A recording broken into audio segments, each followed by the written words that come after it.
रूपाय विश्वोत्पत्त्यादिहेतवे तापत्रयविनाशाय श्रीकृष्णाय वयं नमः। ब्रह्मानन्दं परं सुखदं केवलं ज्ञानमूर्तिम् द्वन्द्वातीतं गगनसदृशं तत्त्वमस्यादिलक्ष्यम् एकं नित्यं विमलमचलं सर्वधी साक्षीभूतम् भावातीतं त्रिगुणरहितं सद्गुरुं तं नमः। बोलिए सच्चिदानंद सद्गुरुदेव भगवान की जय।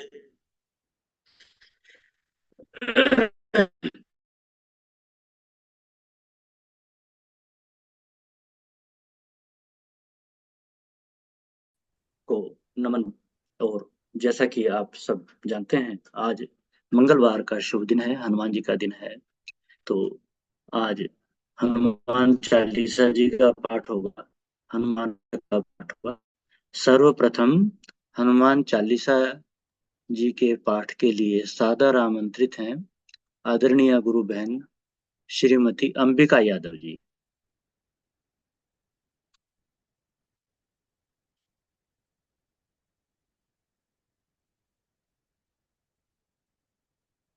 जय गुरुदेव। बहन अंबिका यादव जी।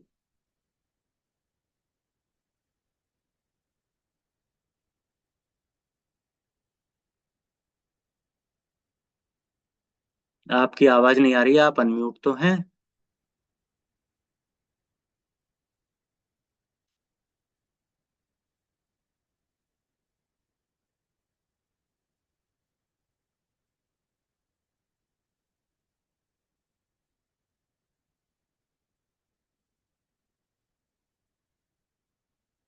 बहन अंबिका यादव जी, क्या आपको मेरी आवाज सुनाई पड़ रही है? देखिए उन्होंने ज्वाइन किया है। हाँ, ज्वाइन किया हुआ है, अनम्यूट है, वीडियो भी खुला हुआ है। अच्छा, तो फिर कुछ गड़बड़ होगा। हाँ जी।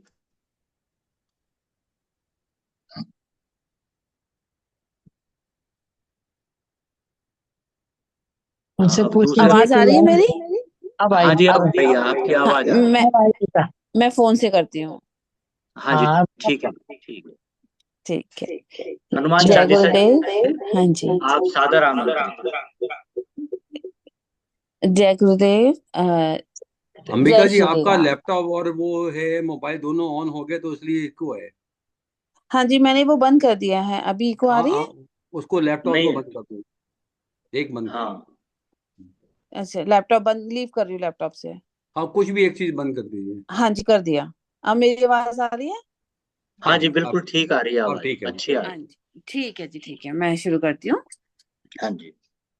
श्री गुरु चरण सरोज रज निज मन मुकुर सुधारी, बरनउँ रघुबल बिमल जसु, जो दायक फल चारि। बुद्धिहीन तनु जानिके, सुमिरो पवन कुमार। बल बुद्धि विद्या देहु, मोहि हरहु कलेस विकार। जय हनुमान ज्ञान गुण सागर, जय कपीस तिहु लोक उजागर। रामदूत अतुलित बल धामा, अंजनी पुत्र पवन सुत नामा। महावीर विक्रम बजरंगी, कुमति निवार सुमति के संगी। कंचन बरन बिराज सुबेसा, कानन कुंडल कुंचित केसा। हाथ वज्र और ध्वजा विराजे, कांधे मुंज जनेऊ साजे।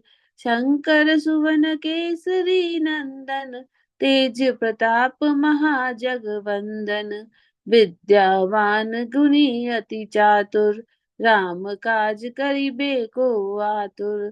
प्रभु चरित्र सुनिबे को रसिया, राम लखन सीता मन बसिया। सूक्ष्म रूप धरि सिहि दिखावा, विकट रूप धरि लंक जरावा। भीम रूप धरि असुर सहारे, रामचंद्र के काज सवारे। लाए सजीवन लखन जियाए, श्री रघुबीर हरि सिर लाए। रघुपति कीन्ही बहुत बड़ाई, तुम मम प्रिय भरत संभाई।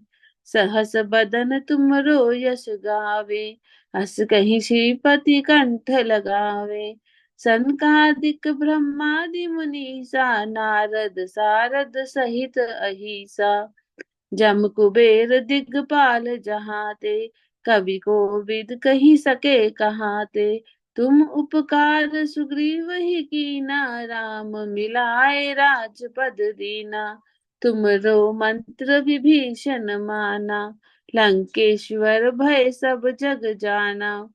जुग सहस्त्र जो जन पर जानु, मिली लियो ताहि मधुर फल जानो।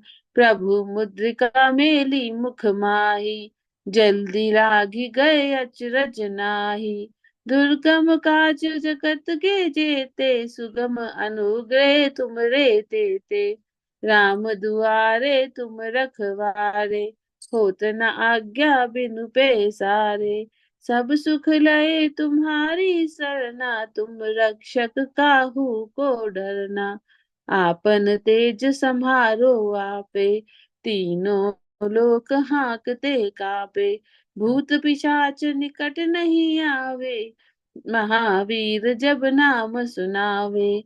नासे रोग हरे सब पीरा, जपत निरंतर हनुमत बीरा। संकट ते हनुमान छुड़ावे, मन कम बचन ध्यान जो लावे। सब पर राम तपस्वी राजा, तिनके काज सकल तुम साजा। और मनोरथ जो कोई लावे, सोई अमित जीवन फल पावे। चारों जुग प्रताप तुम्हारा, है प्रसिद्ध जगत उजियारा। साधु संत के तुम रखवारे, असुर निकंदन राम दुलारे। अष्ट सिद्धि नौ निधि के दाता, असबर दीन जानकी माता। राम रसायन तुमरे पासा, सदा रहो रघुपति के दासा। तुम्हरे भजन राम को पावे, जन्म जन्म के दुख बिसरावे। अंत काल रघुवरपुर जाई, जहाँ जन्म हरि भक्त कहाई। और देवता चित ना धरे, हनुमत से ही सर्व सुख करे। संकट कटे मिटे सब पीरा, जो सुमिरे हनुमत बलबीरा। जय जय जय हनुमान गोसाई, कृपा करो गुरुदेव की नाई। जो सत बार पाठ कर कोई, छुट ही बंदी महासुख होई। जो ये पढ़े हनुमान चालीसा, होए सिद्धि साखी गौरीसा। तुलसीदास सदा हरि चेरा, कीजे नाथ हृदय में डेरा। पवन तनय संकट हरन, मंगल मूर्ति रूप। राम लखन सीता सहित, हृदय बसो सुरभूप। सियापति राम जय जय राम, मेरे प्रभु राम जय जय राम। जय गुरुदेव जी। बहुत सुंदर जय पाठ हुआ, गुरुदेव। बहुत सुंदर पाठ हुआ हनुमान चालीसा जी का। आपका बहुत बहुत आभार, धन्यवाद। और अब परंपरा के अनुसार संकट मोचन हनुमानाष्टक जी का पाठ होगा, जिसके लिए सादर आमंत्रित हैं गुरु बहन श्रीमती डेजी सिंह जी। कृपया संकट मोचन हनुमानाष्टक जी का पाठ करेंगे। जय गुरुदेव। जय गुरुदेव जी। जय। हनुमान जी महाराज की जय। बाल समय रवि भक्ष लियो तब, तीनहु लोक भयो अंधियारो। ताहि सो त्रास भयो जग को, यह संकट काहू सो जात ना टारो। देवन आनी करी विनती तब छाड़ी दियो रवि कष्ट निवारो। कौन ही जानते है जग में कपि संकट मोचन नाम तिहार। बाली की त्रास कपि से बसै गिरी जाते महाप्रभु पंथ निहारो। चौकी महामुनि साप दियो तब चाहिए कौन विचार विचारो। कै द्विज रूप लिवाए महाप्रभु सो तुम दास के शोक निवारो। कौन ही जानत है जग में कपि संकट मोचन नाम तिहारो। अंगद के संग लेने गए सिय खोज कपि सिय बैन उचारो। जीवत ना बचियो हम सोजू बिना सुधि लाए यहाँ पग धारो। हेरी थके तट सिंधु सब तब लाए सिया सुधि प्राण उबारो। कौन ही जानत है जग में कपि संकट मोचन नाम तिहारो। रावण त्रास दई सिय को सब राक्षसी सो कहीं शोक निवारो। ताही समय हनुमान महाप्रभु जाए महारजनी चर मारो। चाहत सिय अशोक सो आगे सो द्वै प्रभु मुद्रिका शोक निवारो। कौन ही जानत है जग में कपि संकट मोचन नाम तिहारो। बाण लाग्यो उर लक्ष्मण के तब प्राण त्यजै सुत रावण मारो। लै गृह वैद सुषेण समेत तब गिरि द्रोज सुवीर उपारो।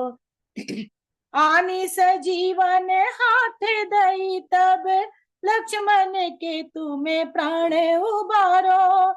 कौन ही जानते है जग में कपि संकट मोचन नाम तिहारो। रावण युद्ध अजान कियो तब नाग की फांस सब सिर डारो। श्री रघुनाथ समय सब दल मोह भयो यह संकट भारो।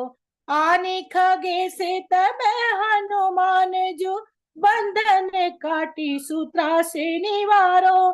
कौन ही जानते है जग में कपि संकट मोचन नाम तिहारो। बंधु समेत जब अहि रावण लै रघुनाथ पताल सिधारो। देवहि पूजी भलो विधि सो बलि देज सब मिली मंत्र विचारो। जाए सहाय भयो तब ही अहि रावण सन समेत संघारो। कौन ही जानते है जग में कपि संकट मोचन नाम तिहारो। काज किए बड़ देवन के तुम वीर महाप्रभु देख विचारो। कौन सो संकट मोर गरीब को जो तुम से नहीं जाते है टारो। बेगी हरो हनुमान महाप्रभु जो कछु संकट होए हमारो। को नहीं जानते हैं जग में कपि संकट मोचन नाम तिहारो। को नहीं जानते है जग में कपि संकट मोचन नाम तिहारो। संकट मोचन नाम तिहारो। लाल देह लाली लसै अरुधरि लाल लंगूर। ब्रज देह दानव दलन जय जय जय कपिसूर। सिया बलराम जय राम बहुत सुंदर। राम जय जय राम। डेजी जी आप कमाल गाती हैं, बहुत सुंदर गाया आपने। बहुत सुंदर गाया, बहुत सुंदर, बहुत मधुर, जैसा परफेक्ट जिसे कहना चाहिए ऐसा आपने हनुमान अष्टक जी का पाठ किया। बहुत बहुत आभार, बहुत बहुत धन्यवाद। बहुत कम सुनने को मिलता है इतना सुंदर मधुर पाठ। एक बार फिर धन्यवाद। और अब आदरणीय गुरु भाई श्री कुलदीप राय शर्मा जी से सादर निवेदन है, आज का गुरुदेव का प्रवचन सुनवाने की कृपा करेंगे। हाँ जी, आज हम सदगुरु भगवान की अमृतमय वाणी में श्रवण करने जा रहे हैं केनोपनिषद प्रवचन 16 भाग 1।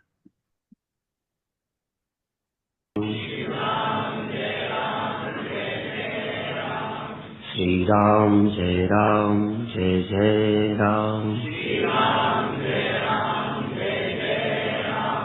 सच्चिदानंद भगवान की, सनातन धर्म की।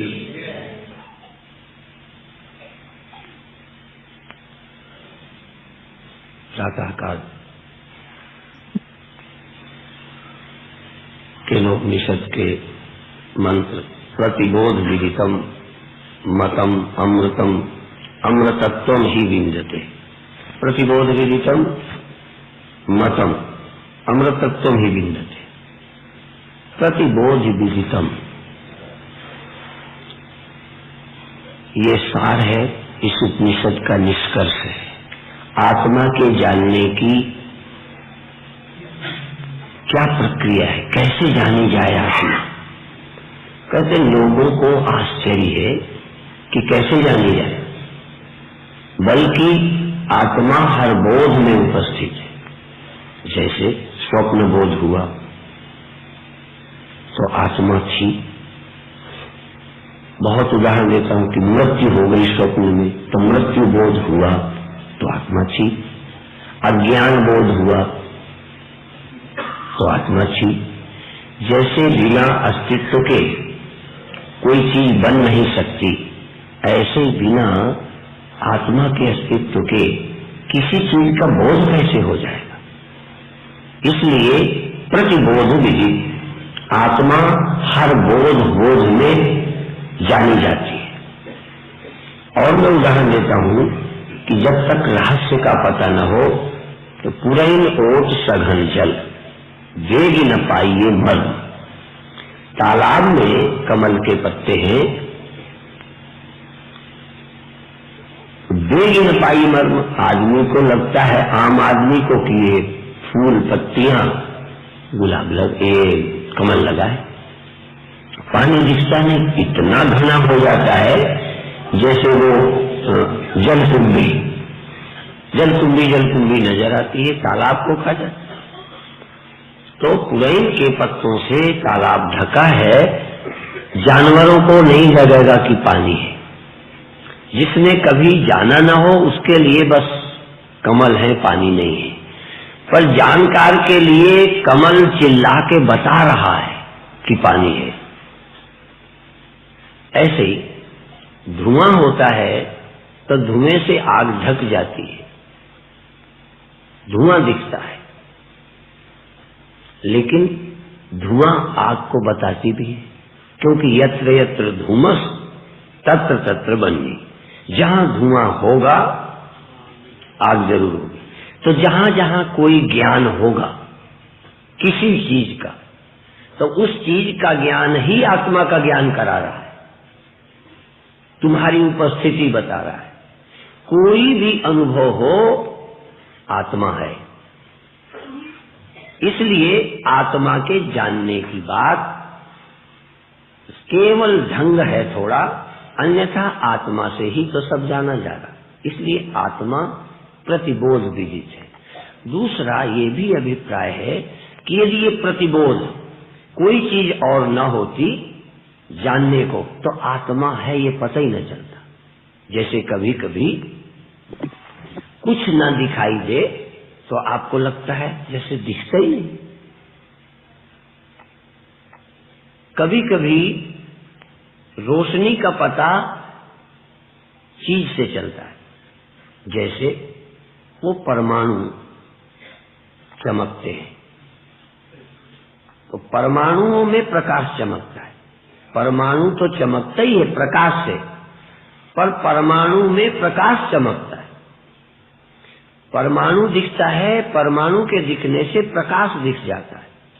कभी लाइट गाड़ी की होती है, कोई कीड़ा उड़ता है, मच्छर वच्छर छोटे मोटे कीड़े लाइट के आगे, तो लाइट वहां तेज मालूम पड़ती है, क्लियर मालूम पड़ती है जहां कोई चीज है, और जहां कोई चीज नहीं है लाइट मालूम नहीं पड़ती।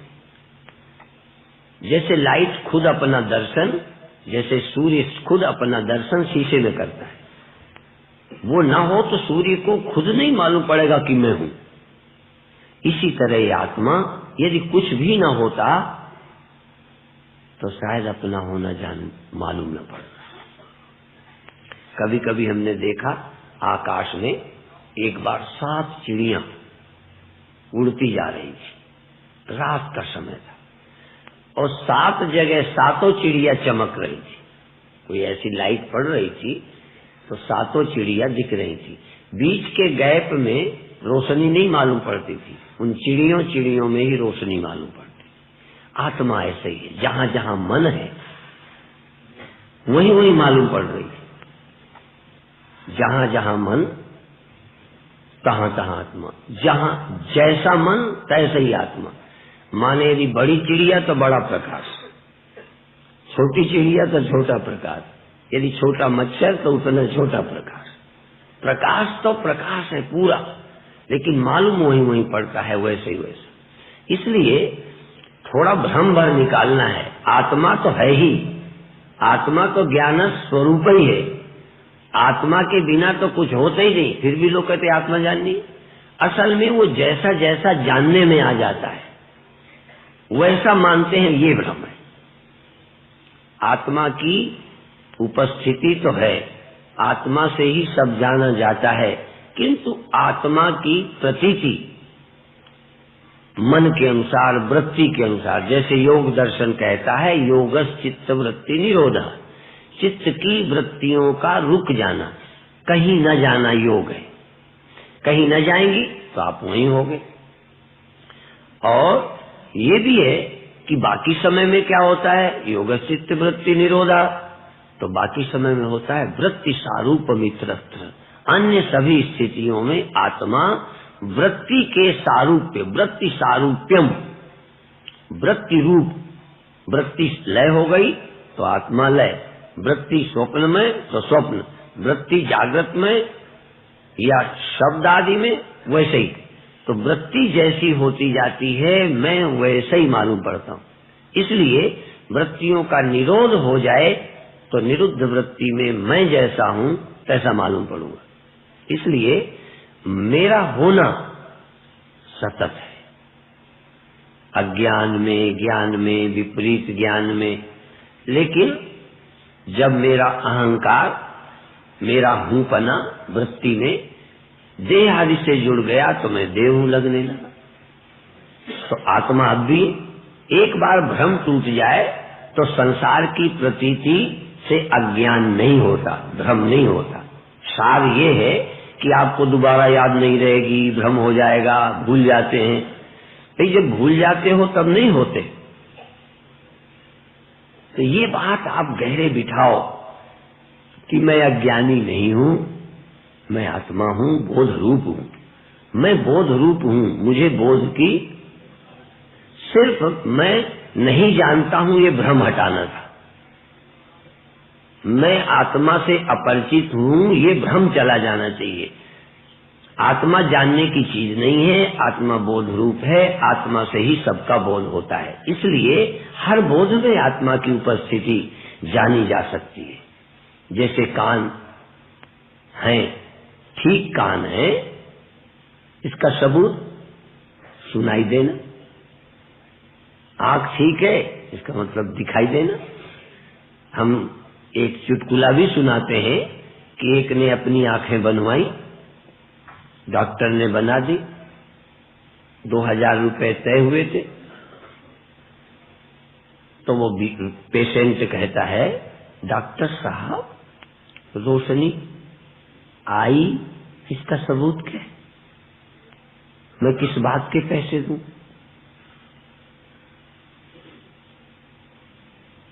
बन गई, रोशनी आ गई, इसका सबूत क्या है? डॉक्टर ने समझ लिया कि ये बेईमानी करना चाहता है, पैसा देने से बचना चाहता है। उसने कहा हाँ सबूत तो कोई नहीं है, ऐसी बातों में उलझाया और थोड़ी देर अन्य बातें करता रहा जिससे इसके ख्याल से हट जाए, जैसे वकील करते हैं बयान लेते समय। ऐसे कह के कहता है भैया ये किस रंग का है? ये किस रंग का? कह लाल। फिर कहता है ये किस रंग का है? कह सफेद। कहते ये दिख गया? लगे हाँ। कहते फिर नजर आ गई। नजर होने का सबूत है कि ये प्रतीत हो रहा है। ऐसे ही जगत प्रतीत हो रहा है, जगत का अभाव प्रतीत हो रहा है, मन के परिवर्तन प्रतीत हो रहे हैं। ये आत्मा होने का और क्या सबूत चाहिए? तुम आत्मा को जानना क्यों चाहते हो? आत्मा तो जनी जनाई है, वो रहती। बस तुमको तो कोई आत्मा होगी जो मुझे दिखी नहीं, कोई आत्मा का दर्शन हो जाए। कैसी है आत्मा?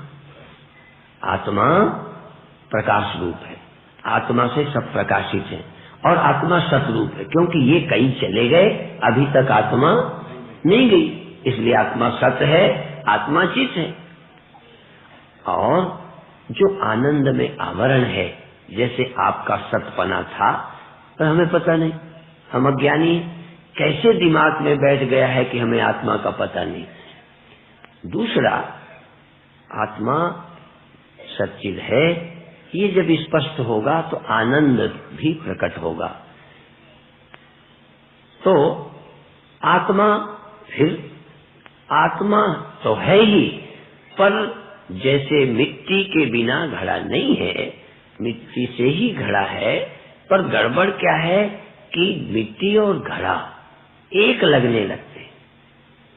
और घड़े के धर्म, इसको बोलते हैं वेदांत में अन्योन्याध्यास। अन्य का अन्य में अध्यास। जैसे आग में तवा डाल दो और जब लाल हो जाए तो शमशी से पकड़कर निकालो, तो गोल कौन है? तवा। और गोल गोल लगती कौन है? आग। आग। जलाता कौन है? आग। और यदि छू लो उंगली से और जल जाओ तो कहोगे तवा से जल गए। तो तवा का धर्म आग को मिल गया और आग का धर्म तवा को मिल गया। इसको कहते हैं अन्योन्याध्यास। घड़े का आकार, मिट्टी आकार लगने लगी ना, मिट्टी घड़ा लगने लगी और घड़ा है लगने लगा। हैपना मिट्टी का, हैपना किसका है?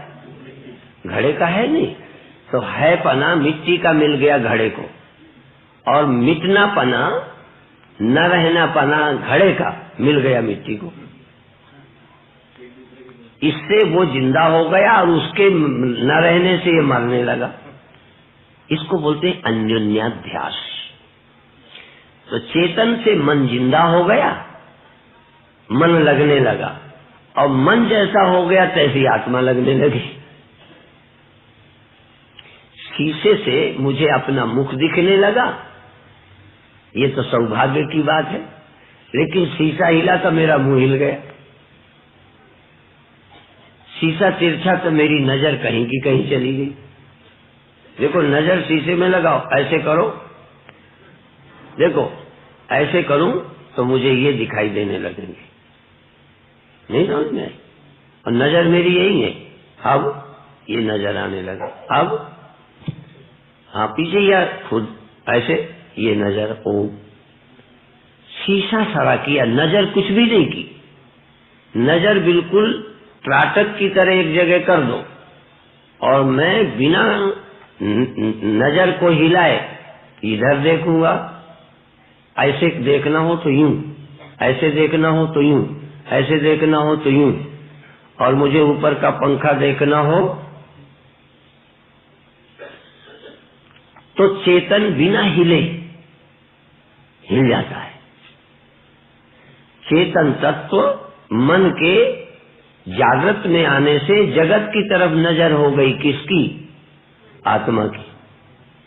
आत्मा की नजर जगत में, आत्मा की नजर स्वप्न में। इसीलिए उपनिषद में मांडूक्य में कहा बहिष्प्रज्ञम अंतः प्रज्ञम, बाहर की तरफ प्रकाश जाने लगा। क्योंकि शीशा अंतःकरण का रुख जागृत में हो गया तो जगत दिखने लगा, अंतःकरण का रुख अंदर हो गया तो श्वास मालूम पड़ने लगी। मुड़ा कौन? आत्मा। तो ये मुड़ना काम, जगना काम, सोना काम, जागृत स्वप्न सुसुप्ति है बुद्धि की अवस्था। मैं बुद्धि से परे हूँ, मैं बुद्धि को धरे हूँ। मन बुद्धि चित्त साक्षी। तो जागृत स्वप्न सुसुप्ति है बुद्धि की अवस्था। मैं बुद्धि से परे हूँ और बुद्धि को धरे हूँ, या ते सदा शिव हूँ।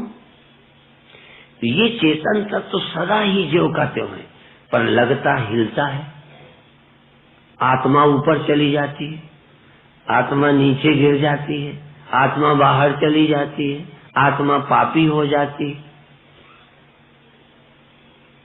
और ये जो हमेशा के लिए आत्मा ठीक हो जाए तो ज्ञान से होगी कि पुरुषार्थ से? आत्मा का हिलना बंद हो जाए। बड़े बड़े योगियों ने मन को एकाग्र करके आत्मा का हिलाना रोका, थोड़ी देर बाद फिर हिल गई।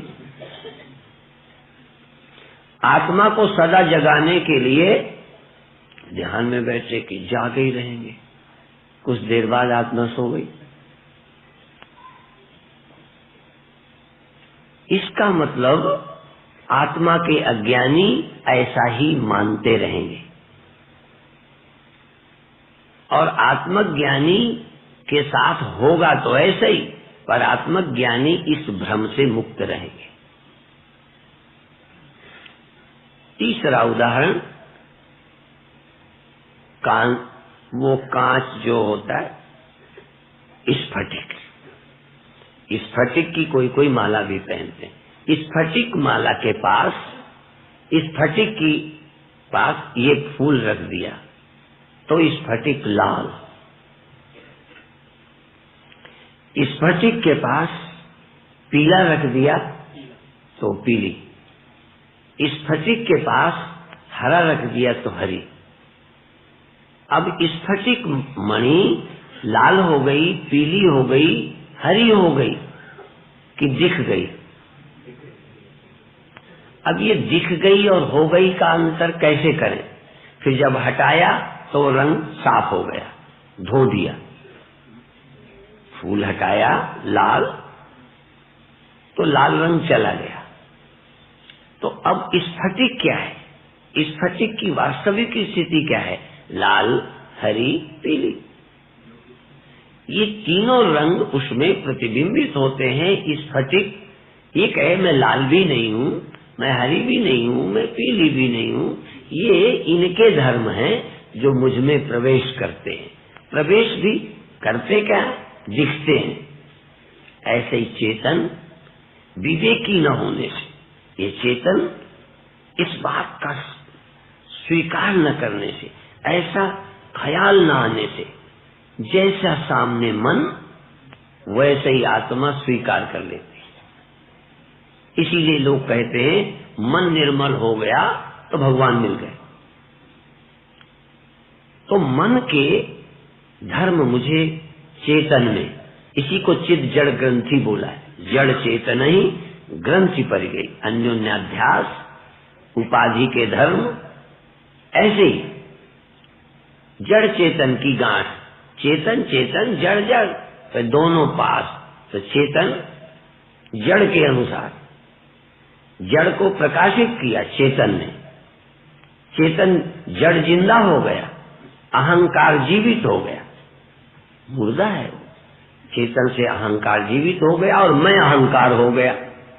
अहंकार चेतन हो गया और अहंकार का सीमित होना, मैं सीमित हो गया। पानी से बुलबुला पैदा हो गया और बुलबुले की सीमित अवस्था पानी इतना हो गया, इतना बड़ा सागर, इतना बड़ा सरोवर, पानी सीमित के बुलबुला कहता है। ऐसे ये जो ब्रह्म वृत्ति में अहंकार हो गया, सीमित अहंकार लगने लगा, इसलिए ये लगना, ये दिखना रहेगा। जैसे बचपन में हम आकाश को जमीन पे रखा देखते थे, लगता था नजदीक से सूर्य को निकलते हुए देख आए, एक आध बार 2-1 किलोमीटर चले भी, पर वो और दूर, जब तक गए और दूर, वो लगता ही है पास, है नहीं। रखा दिखता है, रखा नहीं, अभी भी दिखता है, पहले भी दिखता था। अब के दिखने में तब के दिखने में फर्क है।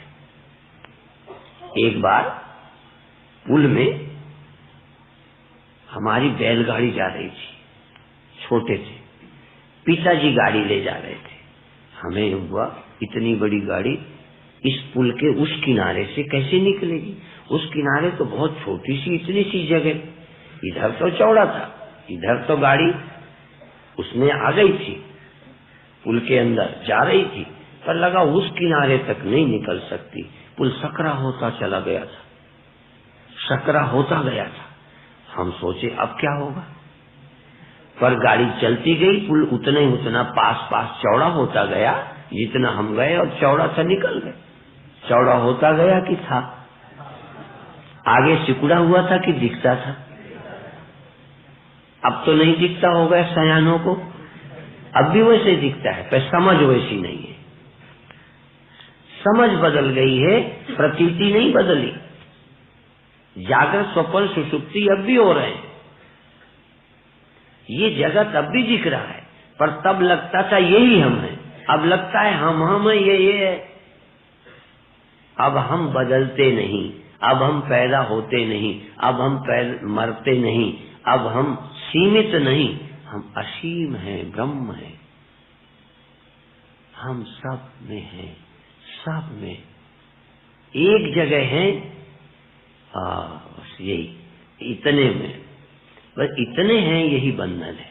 इसलिए उपनिषद कहता है ये प्रतिबोध विदितम मतम अमृतत्व ही विंदते। इस प्रतिबोध विदित से ही अमृतत्व मिलता है। ये बोध बोध में ये रहता है, इससे अमृतत्व मिलता है, पता चलता है हम मरते नहीं। मैं एक उदाहरण और दिया करता हूं, काल्पनिक। एक योगी आया और कहने लगा मैं आग में बैठ जाता हूं, जलता नहीं हूं, और अखंड परम धाम में वो आग जला के बैठ के दिखा दिया। सब लोग जब लौट कर गए, अपने अपने एरिया में जाकर बताया कि वहां एक योगी आया था जो आग में जलता नहीं, उसने दिखाया। कहने लगे उसने चालाकी की होगी, झूठ बात है, हम देख के आए। लोग माने नहीं, कहने हम तब मानेंगे जब हमें दिखाए। चलो वहां भी दिखा दिया, दूसरी जगह के मैंने वहां भी दिखा दिया। तो जो देखे उसके अलावा बाकी माने ही नहीं। तो एक बार उसे जिद्दाई कि मैं कहां तक दिखाता रहूं, तो फिर वो आग में ही बैठ गया कि देखते रहो, फिर हटूं, फिर बैठूं, फिर हटूं।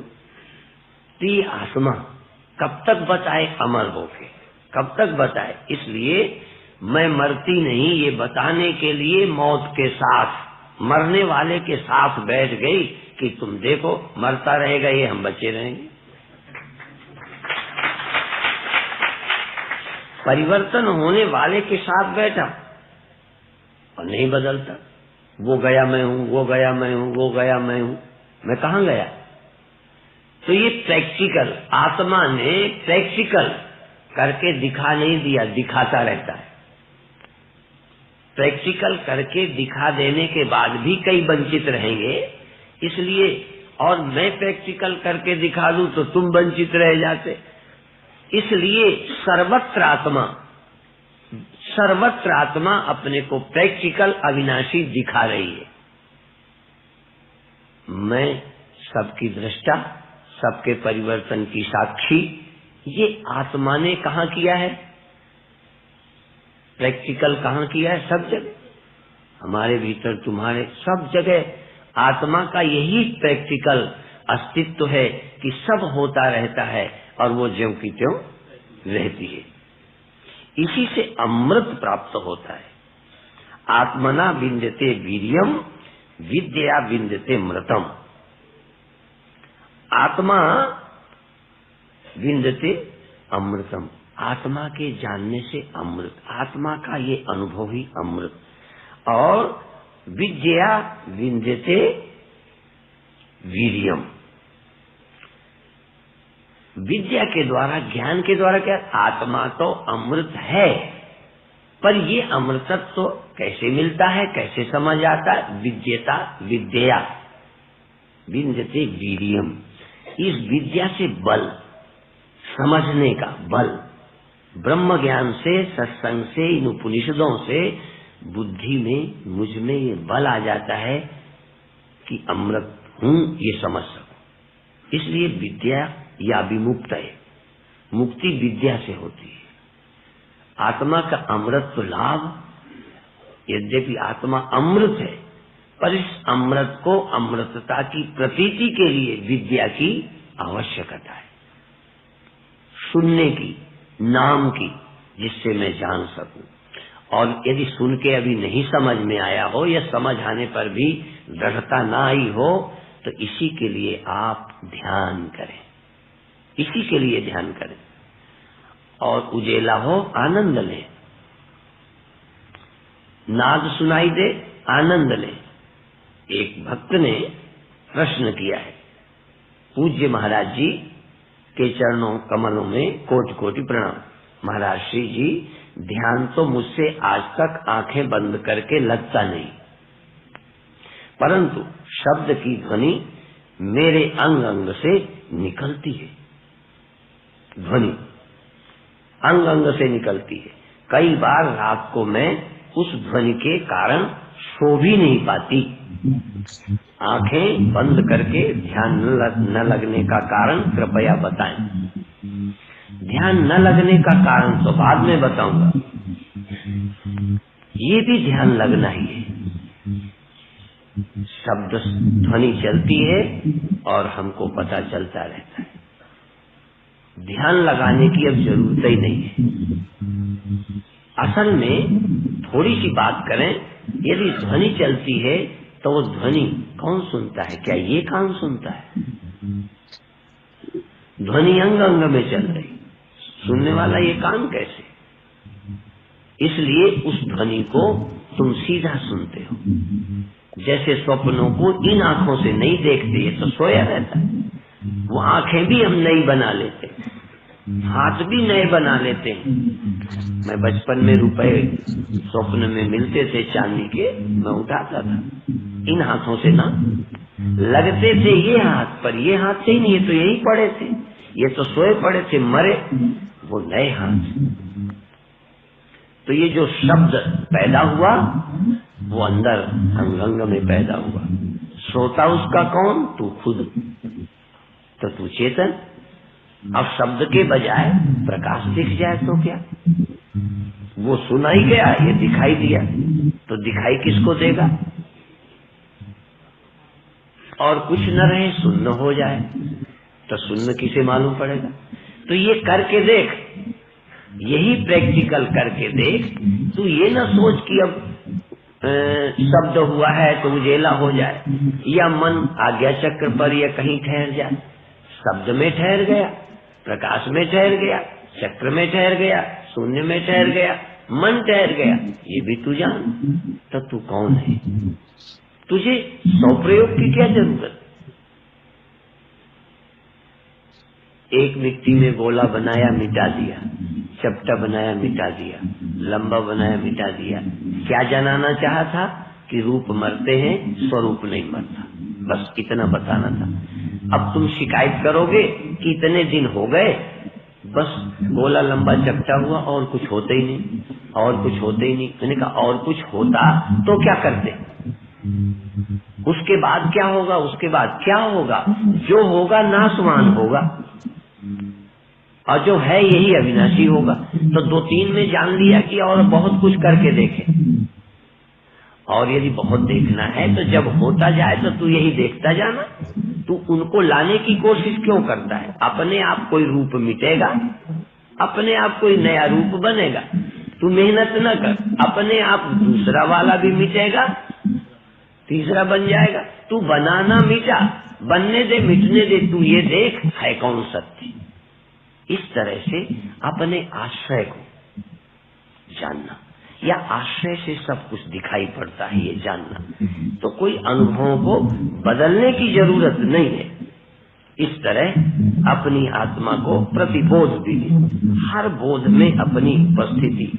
बोध बदलते गए पर बोध स्वरूप नहीं बदला, वो अमृत है। ये अमृत, तुम अमृत हो ये तुम जान लो। आत्मा कैसी है दिखाई दे नहीं, जानने में है नहीं। इस जानने में आने में आत्मा है, इस जानने में भी आत्मा है, उस जानने में भी आत्मा है।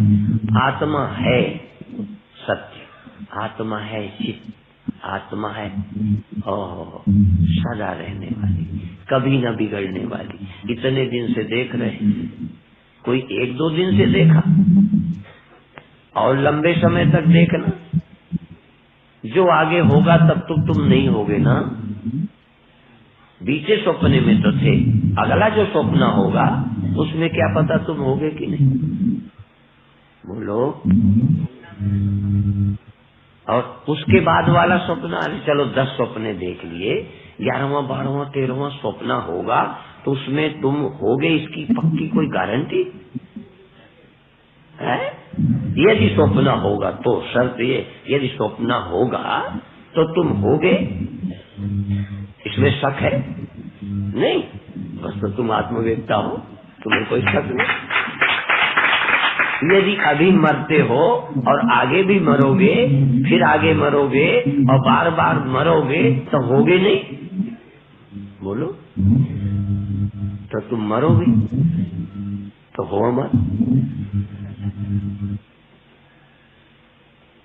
आप यही तो समझते नहीं, यही तो ध्यान देते नहीं। तो ध्यान दो, जागृत हो, सजग हो के देखो क्या क्या हो रहा, और आत्मा से ही हो रहा, आत्मा के रहते हो रहा, और आत्मा वही।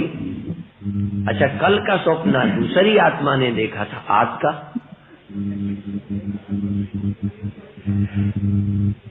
10 दिन पहले का स्वप्न किसी अन्य आत्मा ने देखा। और यदि ये भी लग जाए कि उस दिन का उसने देखा था, इस दिन का दूसरे ने देखा, तो हम कहेंगे दोनों आत्माएं बदली, तो इन दोनों का, दोनों के बदलने को किसने देखा? ये तीसरा वही है जिसके रहते वो आत्मा, दूसरी आत्मा, तीसरी आत्मा, चौथी।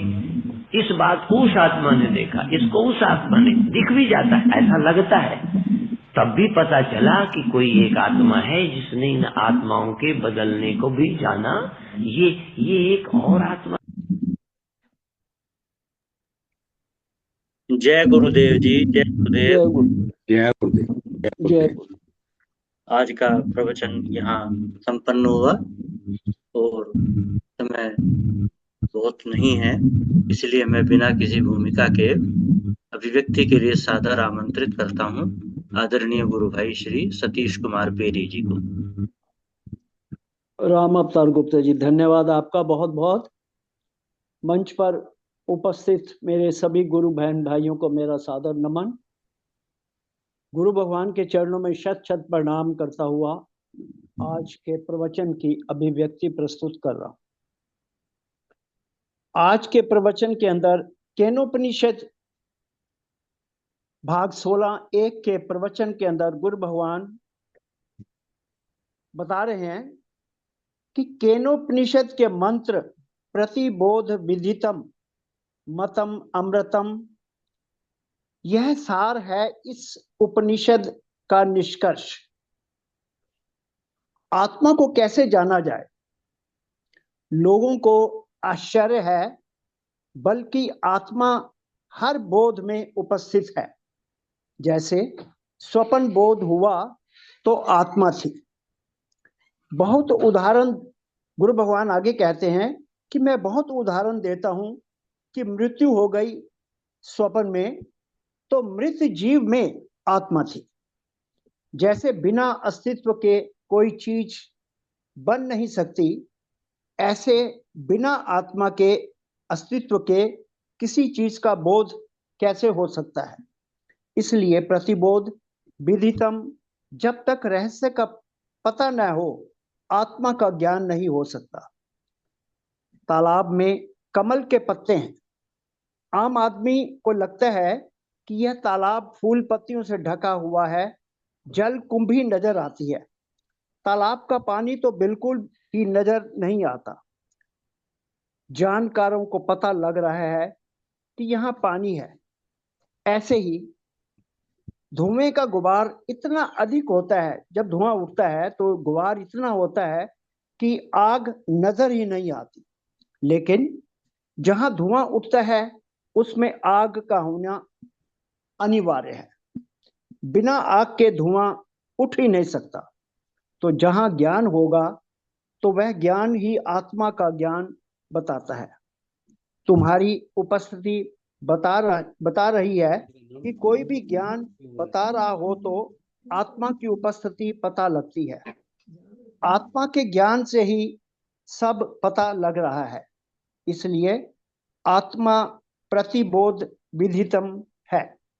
यदि आत्मा प्रतिबोध विदितम का पता न लगता तो आत्मा का पता ही न लगता। जैसे कभी कभी कुछ दिखाई नहीं दे तो आपको लगता है कि कुछ दिखता ही नहीं, अर्थात आपकी आंखों में ही दोष है। कभी कभी रोशनी का पता चीज से लगता है, अर्थात रोशनी होगी तो वस्तु नजर आती है। जैसे प्रकाश में परमाणु चमकता है, अर्थात परमाणु में प्रकाश चमकता है। कभी कभी गाड़ी की लाइट में कोई कीड़ा मच्छर नजर आता है। जहां कोई चीज होती है वहां लाइट तेज लगती है। रिफ्लेक्शन शीशे में पड़ता है, हमें लगता है कि सूर्य की रोशनी डायरेक्ट उस वस्तु पर पड़ रही है। सूर्य को भी अपनी रोशनी का पता नहीं लगता। कभी कभी हम आकाश में पक्षियों को उड़ता हुआ देखते हैं। एक लाइन में 7 चिड़ियां उड़ती हुई जा रही थी और उनके ऊपर जो लाइट पड़ रही थी, ऐसा लग रहा था कि 7 लाइटें आकाश में विद्यमान है। आत्मा का होना इस प्रकार विद्यमान है, जहां जहां मन है आत्मा वहां विद्यमान है।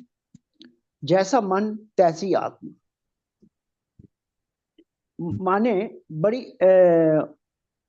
माने बड़ी चिड़िया तो बड़ा प्रकाश, छोटी चिड़िया तो छोटा प्रकाश, छोटा मच्छर तो छोटा प्रकाश। प्रकाश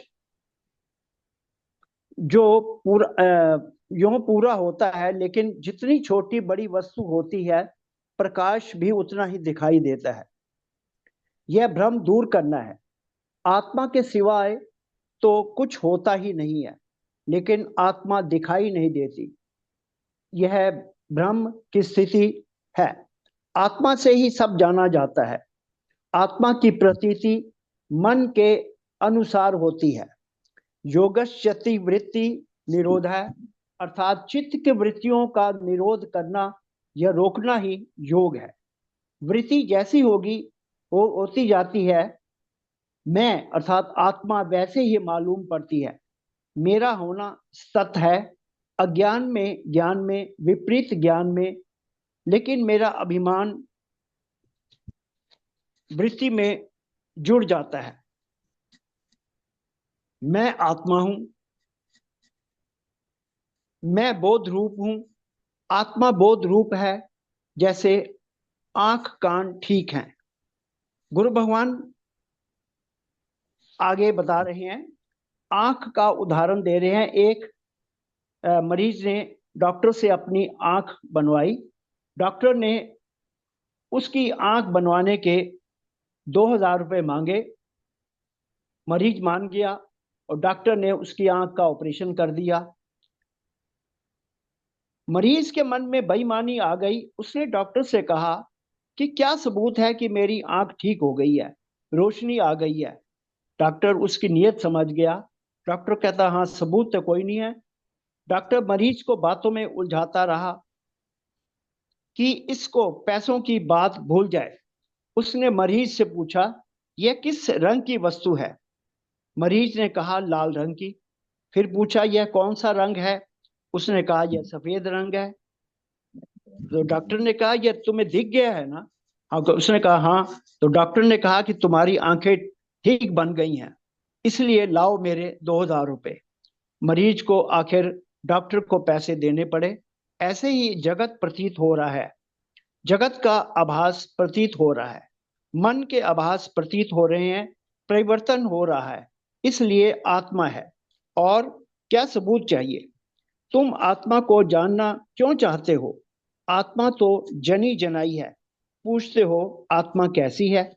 आत्मा प्रकाश रूप है। आत्मा से सब प्रकाशित है। आत्मा सत रूप है। आत्मा सत है। आत्मा चित है। आत्मा सच्चित आनंद है। आत्मा कहीं आती जाती नहीं है। जैसे मिट्टी के बिना घड़ा नहीं है, घड़ा मिट्टी के बिना नहीं है, घड़े में मिट्टी के गुण धर्म हैं। वेदांत में इसको कहते हैं अनन्यो अध्यास, अन्योन्य अध्यास। जैसे आग में तवा डाल दो, जब लाल हो जाए तो संसी से पकड़कर बाहर निकाल लो। गोल क्या है? तवा। और गोल गोल लत्ती क्या है? आग। जलाती कौन है? आग। यदि तवे पर उंगली रख दो तो जलाया किसने? आग ने, न कि तवा से जले। तो तवा का धर्म आग को मिल गया और आग का धर्म तवा को मिल गया। इसको कहते हैं अनन्यो अध्यास।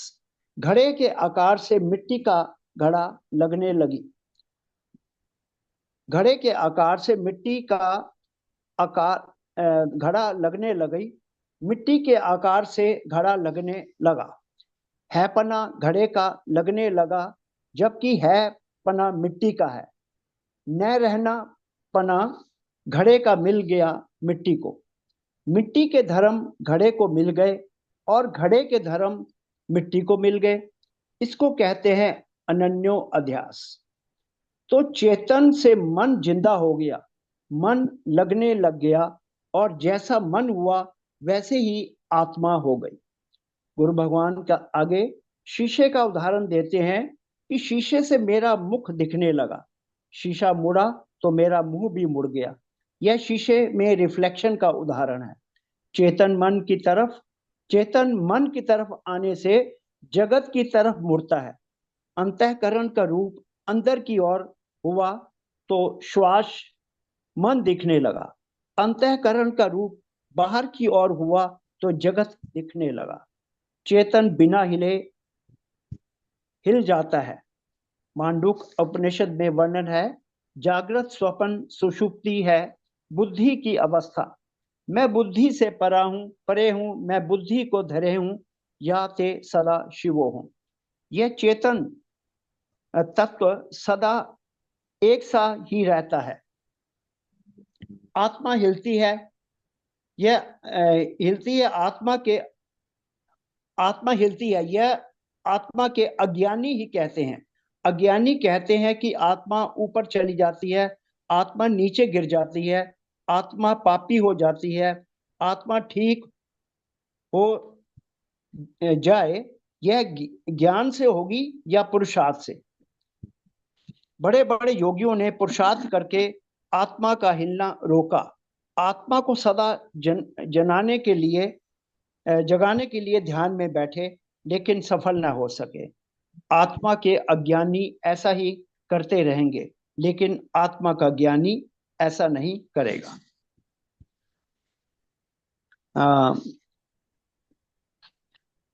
आगे गुरु भगवान स्फटिक मणि का उदाहरण दे रहे हैं। जिस रंग की वस्तु स्फटिक मणि के आगे रखी जाती है, उसका रंग स्फटिक मणि में आ जाता है। इसलिए लोग कहते हैं कि मन साफ हो गया और प्रभु मिल गए। वस्तु के गुण स्फटिक में आ जाते हैं। वस्तु को हटा लिया जाए तो स्फटिक अपने असली रूप में ही आ जाती है। जैसे जड़ चेतन की गांठ पड़ जाती है, इसी को जड़ चेतन की ग्रंथि कहते हैं। अब गुरु भगवान आगे बता रहे हैं कि बचपन में हम गाड़ी में जा रहे थे, एक आगे पुलिया आ जाती है, पुलिया से हम चढ़ तो गए, लेकिन जैसे जैसे नजर हमारी दूर तक गई तो ऐसा लगा कि आगे हमारी गाड़ी पुल से निकलेगी या नहीं। और जब हम जैसे जैसे चलते गए, गाड़ी का पुल का रास्ता हम गाड़ी को पार कर गए। क्या पुल संकरा था पहले, या हमें नजर नहीं आ रहा था? क्योंकि पुल तो चौड़ा ही था, लेकिन हमें दूर से ऐसा नजर नहीं आ रहा था। इस बोध तत्व से ही अमृत तत्व मिलता है। आगे गुरु भगवान एक और उदाहरण देते हैं कि एक योगी अखंड परम धाम में आए। उसने कहा कि मैं आग में बैठकर जलता नहीं हूं। तो लोगों को विश्वास नहीं हुआ। उन्होंने आग पे आग लगाई, उसके ऊपर बैठ गए और वो जले नहीं। और उन्होंने जाके दूसरे गांव में कहा कि ऐसे ऐसे एक योगी आया था, उसने योग के द्वारा आग पर बैठकर वो जला नहीं। उन्होंने कहा वो ऐसे बकवास करता है, मतलब जब तक हम देखेंगे नहीं तो हम कैसे मान लें। तो वो बार बार ऐसा करने लगा। उसने कहा अब मैं आग पर बैठ ही जाता हूं, लोग मेरे को देखते रहें। इसी प्रकार आत्मा मरती नहीं है, मरने वाले के साथ भी नहीं मरती। सर्वत्र आत्मा अपने को प्रैक्टिकल अविनाशी दिखा रही है। इससे ही अमृत प्राप्त होता है। मुक्ति विद्या से होती है।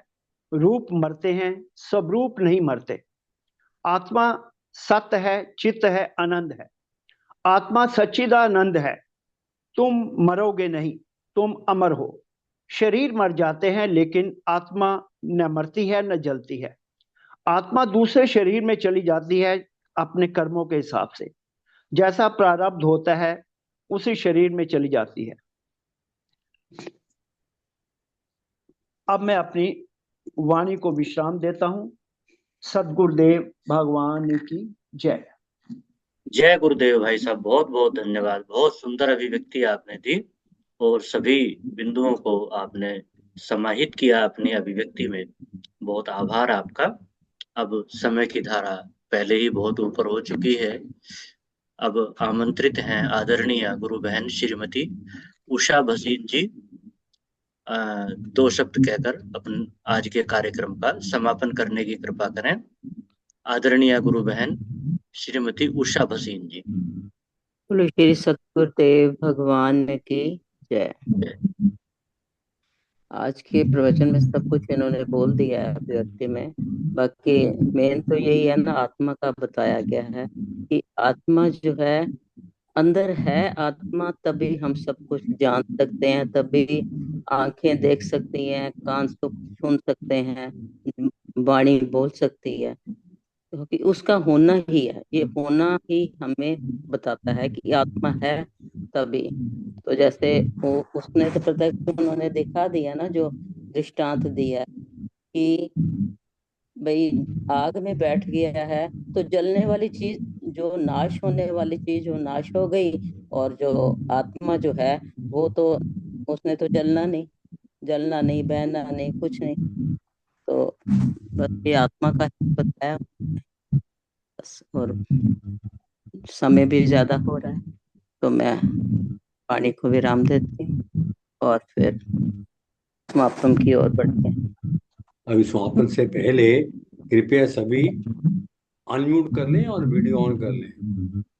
हाँ जी, हाँ जी, कृपया। हाँ जी, धन्यवाद सुदर्शन जी।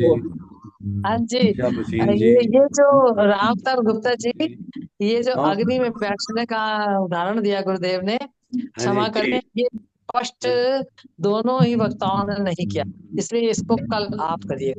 कौन सा ये जो अग्नि में बैठकर जो उन्होंने बताया कि मैं आग में बैठा और जला नहीं, हाँ इस जी, बात का कोई बुरा नहीं माने। देखिए, हाँ, ये बात नहीं पहले ही हो गई है कि ना दीदी नहीं, बुरा बुरा मानेगी और ना बेरी जी बुरा मानेगी। ये जो सुदर्शन उदाहरण है, नहीं नहीं बुरा आप बुरा की बात नहीं है जी, नहीं, बुरी वो बात क्या वाकई है? स्पष्ट नहीं है, क्योंकि देखो ये स्पष्ट दोनों ने नहीं किया। तो ये देखो, राम अवतार जी सर इसको स्पष्ट करेंगे कि गुरुदेव ने इसके माध्यम से क्या कहा है। हाँ कल बिल्कुल बात करते बिल्कुल। हैं, कल ये बात बात कल करते करें। हाँ जी, फिर और नहीं बड़ी अभी कर उम्मीद देते रखती हैं, हूँ फिर नाक शर्मा जी, अवतार जी, कोई इस बात का बुरा नहीं मानेगी। नहीं, कोई बुरा नहीं मानेगा, बुरा मानने की कोई बात भी नहीं है। हाँ, नहीं चलिए, गुरुदेव नहीं, भगवान ये की तो बात जय। ठीक है। क्या है? जय। कोई- हरि करिए समाप्त। हरि सुदर्शन हरि सुदर्शन जी तुम्हारी बड़ी ज्ञानी है। नहीं नहीं, ज्ञानी की बात नहीं, ज्ञानी की बात नहीं। बहुत कभी आपसे तो कभी हमें बात स्लिप बहुत कर जाती है। नहीं आपसे तो नहीं हमें बेरी बहुत जी, प्रेरणा मिलती है। नहीं नहीं आपसे बेरी जी, प्लीज प्लीज, आपसे तो ये हमें बात स्लिप कर गई।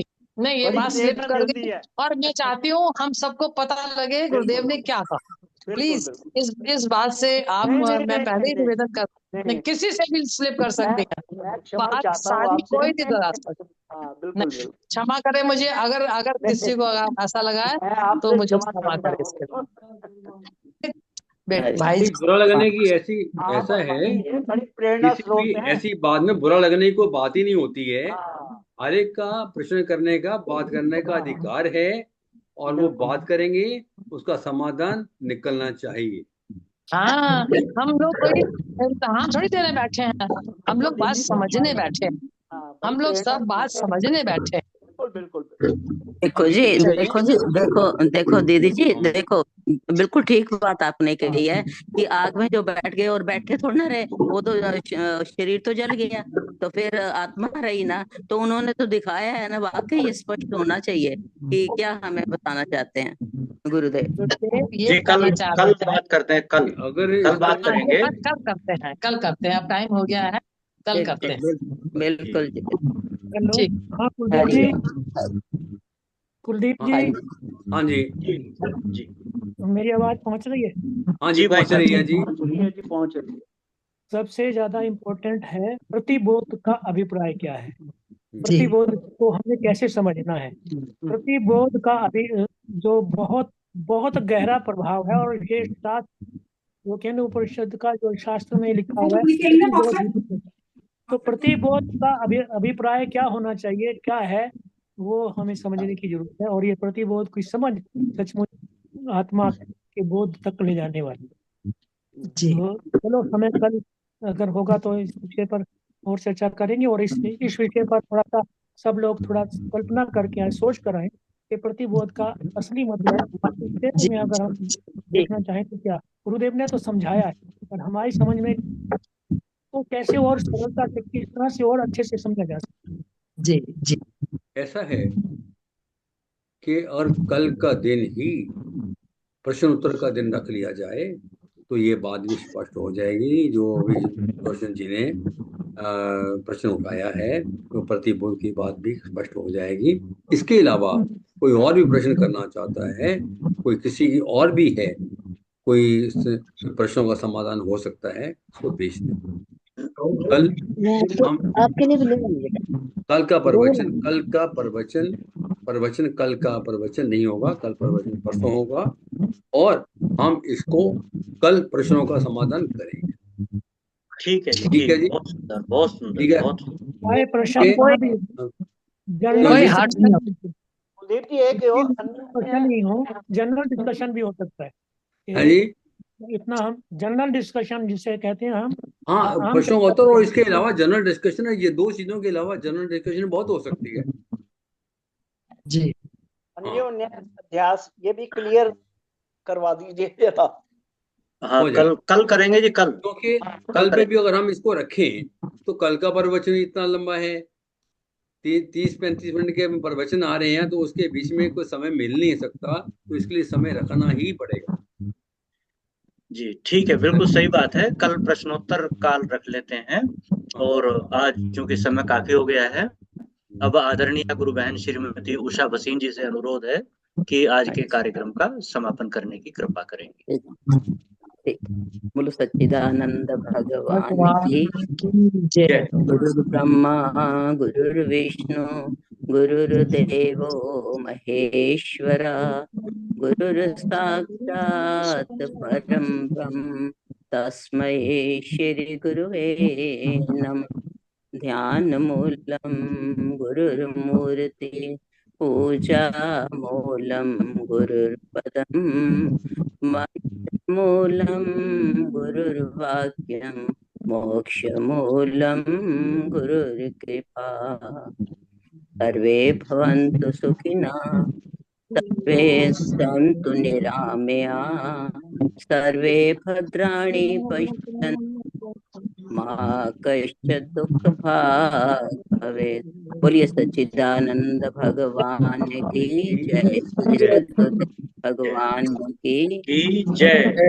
आज के आनंद की जय। जय। नमो नारायण। नमो नारायण। नारायण। नमो नमो नारायण। नमो नमो।